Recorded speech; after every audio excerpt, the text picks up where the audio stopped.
Ladies and gentlemen, this is Ballet Rain. This is a pointe shoe, and it is probably one of the very first things that you think about when you think about classical ballet. For good reason. The modern pointe shoe not only carries the iconic aesthetic of classical ballet, but it's also one of the most essential tools for any ballerina. However, pointe shoes didn't actually always look this way, with the flat platform, the hard toe box, and the stiff supportive sole. So that's what today's video is all about. We are going to be going back in time a little bit to learn more about the journey and evolution of the pointe shoe and how they've shaped ballet from then till now. If you're ready for the video, then make sure you tap the like button and let's get going.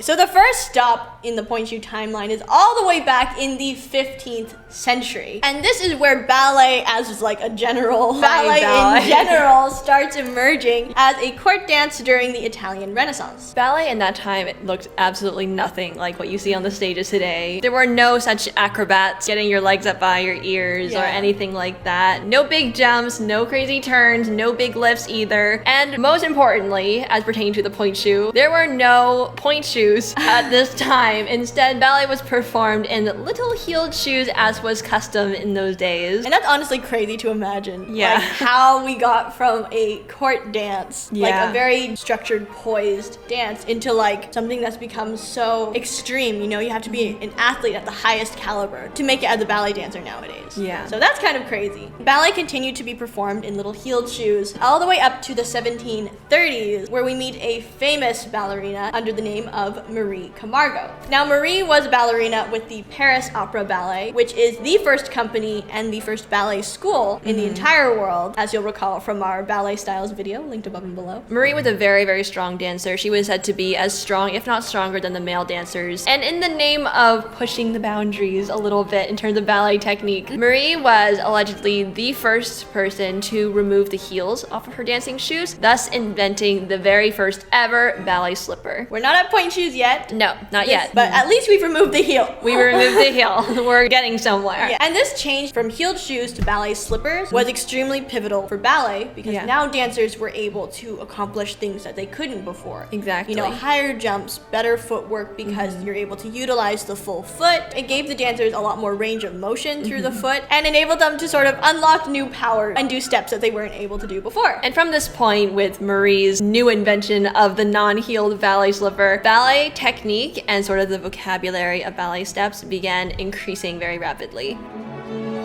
We're going to fast forward a little bit to 1796, where we meet Charles Didlot, who was a dancer and later a choreographer with the Paris Opera Ballet. And Charles Didlot is well known for his invention of what's called the flying machine. The flying machine was basically a stage wiring system where they kind of attached the wire to the dancers, which would help the dancers rise up onto their toes. And so in a way, Charles Didlot did have a really big part to play in the creation of the pointe shoe. Kind of indirectly though. He was the one who kind of set the trend for this whole weightless, ethereal being sort of thing, just making the ballerinas look so weightless, being able to rise up onto their toes and fly into the air. So the flying machine was essentially one of the first attempts to enable dancers to dance on their toes. And this is also kind of what brought about that whole weightless, ethereal being sort of craze, you know, with the sylphs and the fairies and that sort of thing. That was very popular in those days. It kind of started with this invention of the flying machine and Charles Didlot.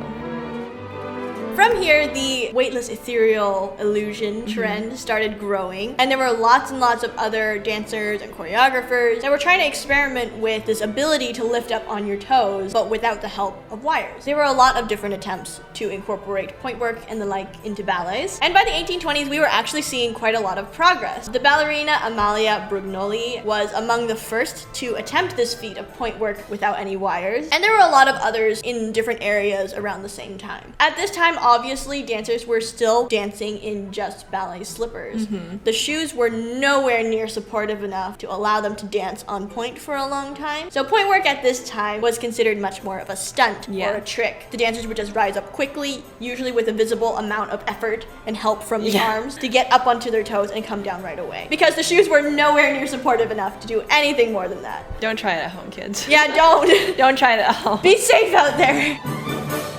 Ballerinas continue to work on these skills by strengthening the bottoms of the feet and the ankles to be able to achieve that stunt. And 10 years later, in the 1830s, we finally see that first breakthrough with our very iconic ballet figure, Marie Taglioni. Marie was considered the first ballerina who ever danced on pointe, not just using pointe work as a stunt, but actually danced on pointe, somewhat similarly to what we see today. We talk more about Marie in detail in our Ballet Hall of Fame video. You can check that one out after. But to briefly summarize, Marie's official pointe work debut was in 1832 in the ballet her father choreographed on her, La Solfède. And as mentioned before, Marie was the first ballerina to really incorporate pointe work into the dancing itself, rather than treating it as a special trick that is only used once in a while. Now, the shoes that Marie was wearing during her debut in La Solfède were quite similar to that of every other ballerina in that time. It was still that leather-soled ballet slipper, except for her, she put a little bit of darning in the tips of her shoes and around the sides of the toes to kind of reinforce it, so it offered a little bit more support for her feet while she was on pointe. Marie also attached ribbons to her shoes, which she would wrap and tie around her ankles, which is something that dancers still do today. The shoes were also quite different from modern pointe shoes in the sense that they were not flat at the tip quite the way ours are. They were quite pointed at the tip, which makes it very, very hard to balance. And they, of course, were way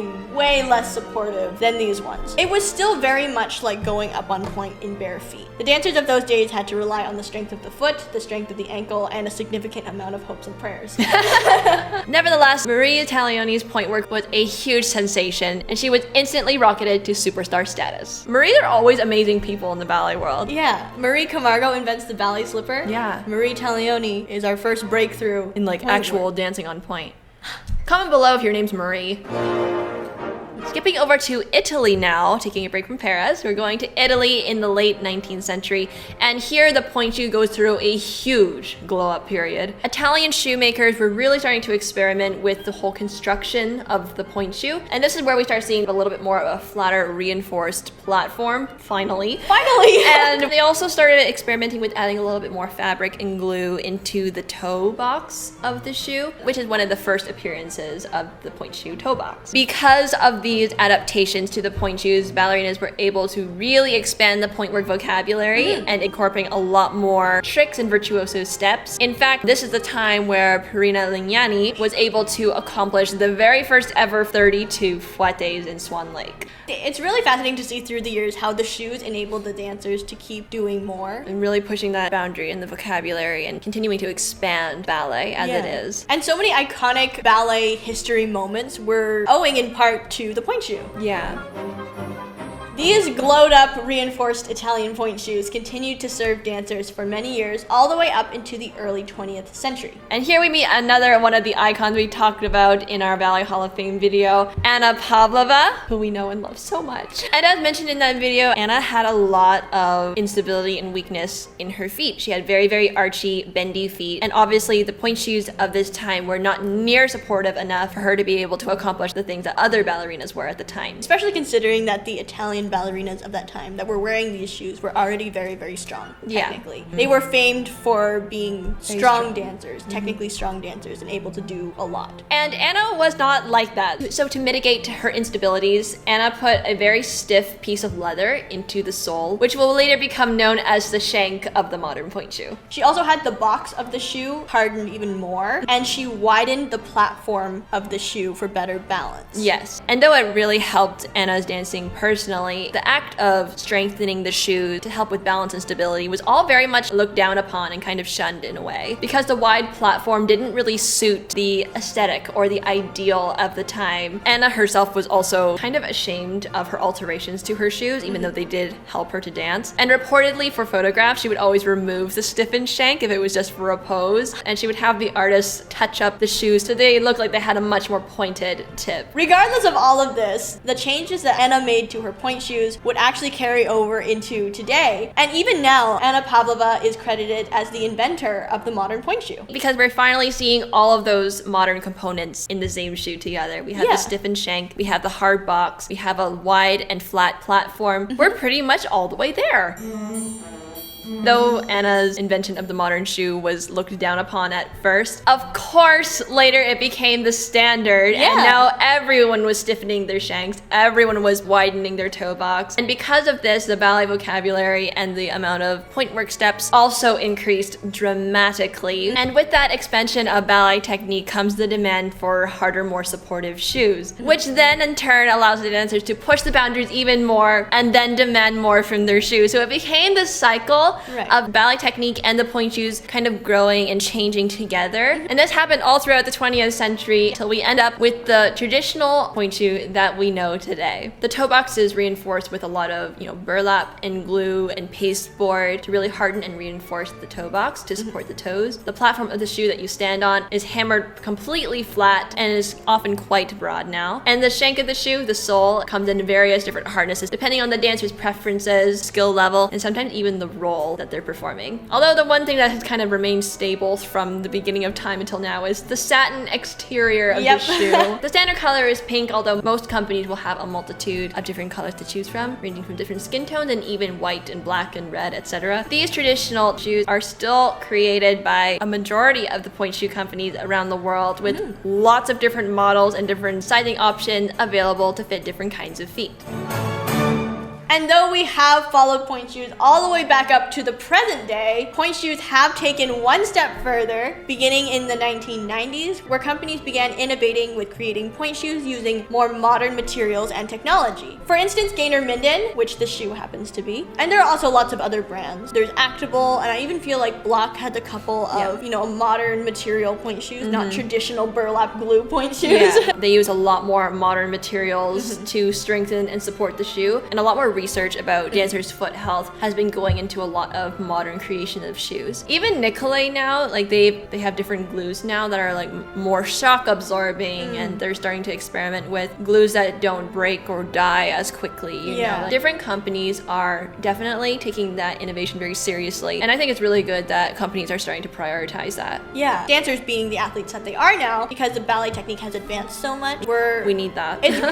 We do need it, and it's great to see sort of that research going into creating a shoe that can help prevent injury and support the dancers and serve them to the fullest capacity. And this is not sponsored by Gaynor Minden, by the way. Oh yeah, this is not sponsored. This is just a pretty shoe. It's just a pretty shoe, okay? And I think that's kind of the final stop. That is the final stop. The pointe shoe time travel train. Looking forward, it looks very hopeful in the pointe shoe scene. We're already seeing that innovation coming into play. A lot more research is coming out about dancers' health and sort of the requirements that they have towards their shoes, etc. And I think looking back, how pointe shoes have come alongside dancers from then till now, I think they will continue to grow and change and keep evolving and moving alongside the dancers for a long, long time to come.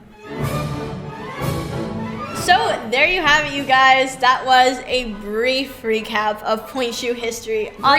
Brief recap. Yes, obviously there's so much more in there. This is just scratching the surface. I think it's really cool to see how ballet technique and pointe shoes have sort of grown in tandem with each other. And as one changes, the other changes to follow it. And so they've kind of grown together in this beautiful journey to come to where we are today. So the next time you hold a pointe shoe or you put on your pointe shoes, just remember and appreciate that you're holding centuries of experimentation and innovation and trailblazing from famous dancers from history, all culminated into one beautiful pink silk package. If you like videos like this, we have a playlist linked above and below with all of our nerdy ballet chat content. And if you'd like to support everything we're doing here on the channel and keep the ballet nerd content coming to you, then our Patreon will be linked above and below so you can connect with us there. And anyways, I think that is all from us for now. This is Ballet Rain signing off until the next video. Bye. Should we keep the pointe shoe here this whole time? It's kind of cute. It can just stay here. Yeah, it is. Just chill there. Why are we like this? Diddalo? Let me look it up. Diddalo. I would hate to mispronounce. I think it's right. Diddalo. Diddalo? It's not lot. I know that. Did a lot. He's also He did French, a lot. so it's diddle.